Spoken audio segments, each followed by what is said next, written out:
Il faut revenir à la réalité, regarder les chiffres et vous verrez qu'il n'y a pas d'épidémie. Il n'y a pas de fondement scientifique au port du masque en espace ouvert. Est-ce que vous, de votre côté, vous vous rendez compte du drame psychologique que vous générez ?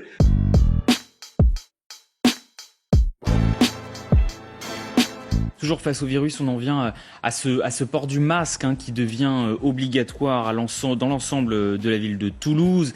La ville de Nice aussi va suivre des mesures prises par les préfets de Haute-Garonne et des Alpes-Maritimes, demandées par les maires. Professeur Toubiana, là aussi, vous dites c'est de la surenchère plus que nécessaire ? Oui, encore une fois. Il n'y a pas de fondement scientifique au port du masque en espace ouvert. Voire même, ces masques, on ne les contrôle pas. Sont-ils lavés ? Le port du masque peut même finalement avoir plus de conséquences négatives que positives. Donc, en espace ouvert, ça me semble complètement ahurissant. Et de la même manière que le confinement généralisé d'une population me paraît complètement délirant, le port du masque en espace ouvert généralisé dans les rues me semble complètement ahurissant et aucun fondement scientifique n'est capable de démontrer une telle mesure. Je suis d'accord avec Monsieur Riant qui a dit que c'était des choix politiques, ce ne sont pas des choix scientifiques. Et effectivement, je suis encore d'accord avec lui. Oui. Professeur Toubiana, juste votre homologue épidémiologiste suisse, Monsieur Flao, disait qu'aujourd'hui le masque était au Covid ce qui était le préservatif pour le sida. Il va si loin en disant que aujourd'hui c'est un outil essentiel dans la lutte contre l'épidémie de coronavirus. Comment vous justifiez vos propos là aujourd'hui ? Est-ce que c'est pas aussi psychologique ? C'est une des mesures gestes barrières essentielles pour les Français et pour le monde entier en fait. Faut finalement. Peut-être inventer la capote de tête d'ailleurs. Tiens. Je reconnais bien mon ami Antoine Flao, avec lequel j'ai beaucoup travaillé par le passé. Il a le sens de la formule et de formule qui frappe. En réalité, Antoine Flao avait lui prévu une seconde vague dès le début de l'épidémie. C'est-à-dire qu'il avait prévu aussi qu'il y aurait une seconde vague en Chine.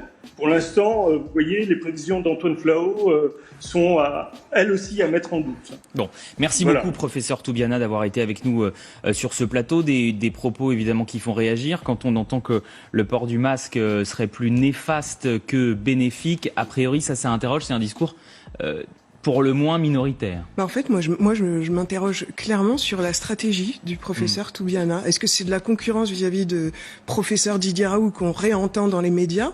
Est-ce que c'est une volonté d'exister ?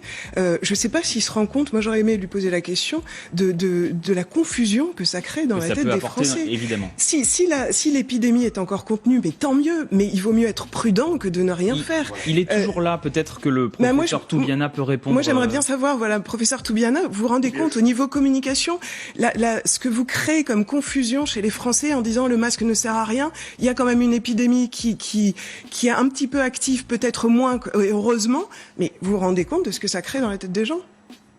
Mais pourquoi est-ce que vous, de votre côté, vous vous rendez compte du drame psychologique que vous générez ? Pourquoi faudrait-il n'entendre qu'une seule voix ? En réalité, les chiffres... Mais c'est mieux quand la voix est à peu près homogène, quand elle vient du scientifique. Vous savez, les scientifiques, ce n'est pas une démocratie. C'est pas parce que tout le monde dit la même chose qu'ils ont raison. La science, c'est autre chose. Il faut revenir à la réalité, regarder les chiffres, et vous verrez qu'il n'y a pas d'épidémie à l'heure actuelle. Il y a des gens porteurs d'un virus, ils ne sont pas malades. Une épidémie sans malade, je ne sais pas ce que c'est. J'en ai jamais vu. Et professeur Toubiana, on est quand même à la rentrée, il va y avoir l'automne, il y a la grippe, on voit qu'il y a la rentrée scolaire, il y a quand même des risques, même s'ils ne sont pas avérés par la suite. Est-ce qu'il vaut mieux pas prévenir et utiliser ce genre de mesures barrières qui sont à peu près les seules qu'on a vis-à-vis de ce virus, plutôt que de dire tout va bien, lâchons les masques, ils servent à rien ? Non, j'ai pas dit tout va bien. D'une part, je n'ai pas dit ça.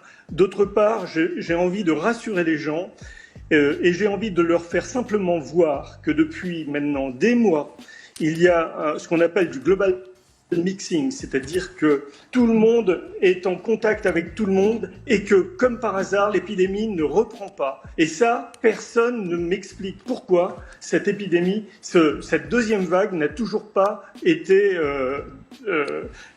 n'a toujours pas démarré. Bien. Quand vous m'expliquerez pourquoi il faut attendre la rentrée des classes pour qu'elle démarre, là, je commencerai à y réfléchir très sérieusement. Mais pour l'instant, tout le monde est en contact avec tout le monde. Le port des masques, vous le voyez bien, n'est pas respecté. Les gestes barrières non plus. Et l'épidémie ne redémarre pas. Merci Ça beaucoup, veut peut-être professeur dire quelque Toubiana, chose. merci beaucoup pour votre prise de parole ce matin.